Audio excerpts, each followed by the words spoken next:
موجودہ دور میں وہ کیا بڑا چیلنج ہے جسے ملحوظ رکھ کر اس پر کام ہونا چاہیے؟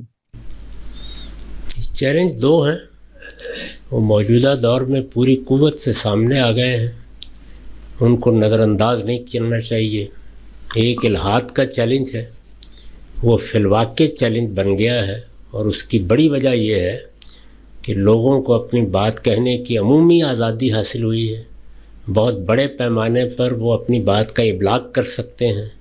ایسے غیر معمولی ذرائع پیدا ہو گئے ہیں جو ایک ہی بات کو، جو اس سے پہلے کہیں قصبے میں، گاؤں میں دفن ہوتی تھی، پھر کہیں سر اٹھاتی تھی، پھر پرواز حاصل کرتی تھی، اور پھر زیادہ سے زیادہ یہ ہے کہ ہمارے آبائی گاؤں داؤد سے ناروال پہنچ جاتی تھی۔ اب یہ ہے کہ وہ پیدا بعد میں ہوتی ہے، دنیا کے ہر گوشے میں پہنچی ہوئی ہوتی ہے۔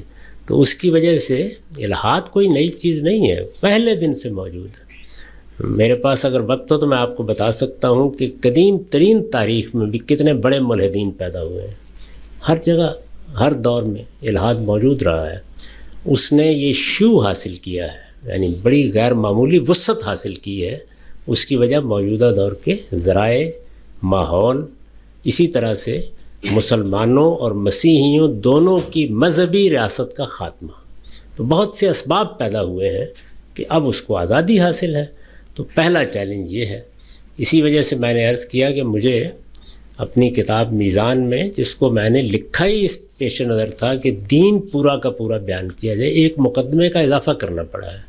یہ نہیں ہے کہ وہ بحثیں ہم نے نہیں کی تھیں، وہ کر رہے تھے، اور ان کو میں نے اپنی مقامات میں کتاب کا حصہ بنانے کا ارادہ رکھا تھا، لیکن اب اصل کتاب میں ایک مقدمے کے طور پر اضافہ کرنا پڑا۔ اور اب پیش نظر ہے کہ اعتراضات سیریز ختم ہو رہی ہے، 23 اعتراضات زیر بحث آ گئے، اس میں آخری اعتراض کی چند نشستیں باقی ہیں۔ اگر موقع ملتا ہے تو میں اس کے بعد الحاد ہی پر بات کرنا چاہتا ہوں۔ تو زبانی بھی اور تحریری طور پر بھی یہ دونوں ہی چیزیں پیش نظر ہیں۔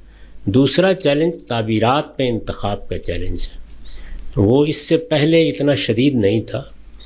پہلے یہی صورت ہوتی تھی کہ آپ وزیر آباد میں پیدا ہوئے ہیں تو چلیں وزیر آباد کے چاقو مل گئے، لیکن اب آپ جانتے ہیں نا کہ آپ کسی بڑے مال میں چلے جائیں تو وہاں خریداری اتنا مسئلہ نہیں ہوتا جتنا انتخاب مسئلہ بن جاتا ہے۔ اس وقت وہ تعبیرات بھی پوری قوت کے ساتھ سامنے آ گئی ہیں۔ 3 بڑی تعبیرات ہیں، دین کی سلفی تعبیر ہے، دین کی صوفیانہ تعبیر ہے، اور دین کی سیاسی تعبیر ہے۔ اسی طرح جو منہاج اختیار کیے گئے ہیں دین کو سمجھنے میں، اس میں بھی سلفی منہاج ہے، منہاج عقیدت ہے، فقہ و تدبر کا منہاج ہے۔ تو ان میں انتخاب کرنا ہے، یہ دوسرا بڑا چیلنج ہے۔ یعنی ایک تو یہ ہے کہ دین اور بے دینی میں انتخاب، اور اس کے بعد پھر خود دین کی تعبیرات میں انتخاب۔ تو یہ دونوں چیزیں بڑی اہمیت اختیار کر گئی ہیں۔ تو چیلنج کے لحاظ سے تو میرے نزدیک ہر آدمی کو، خاص طور پر جو دین کے علماء ہیں یا دین کا عالم بننا چاہتے ہیں، انہیں ان دونوں کے ٹولز یا آلات حاصل کرنے ہیں۔ یعنی وہ الحاد کے معاملے میں بنائے استدلال کو کیسے متعین کریں اور کس طرح تدریج کے ساتھ سمجھیں۔ یعنی یوں نہیں ہے کہ محض آثار میں، محض نتائج میں آپ نے کوئی تبصرہ کر دیا اور بحث جاری رہی، نہیں، بنائے استدلال کو انالائز کرنا سیکھیں وہ اس معاملے میں۔ اور یہی معاملہ تینوں تعبیرات یا تینوں منہاج کا ہے، اس میں سے بھی آپ کو انتخاب کرنا ہے۔ سوال کا غالباً کوئی حصہ باقی رہ گیا جی، ابلاغ کا اسلوب جو ہے وہ ادبی، وہ ابلاغ کے اسلوب کے بارے میں تو یہ سمجھ لیجئے کہ جو آدمی جو صلاحیت رکھتا ہوگا وہ کرے گا۔ جب آپ عالم پیدا کرنے کا کام شروع کر دیتے ہیں تو اس میں ہر صلاحیت کے لوگ آ جاتے ہیں۔ ہم لوگ جس سطح پر کام کر رہے تھے وہ ہماری دنیا تھی۔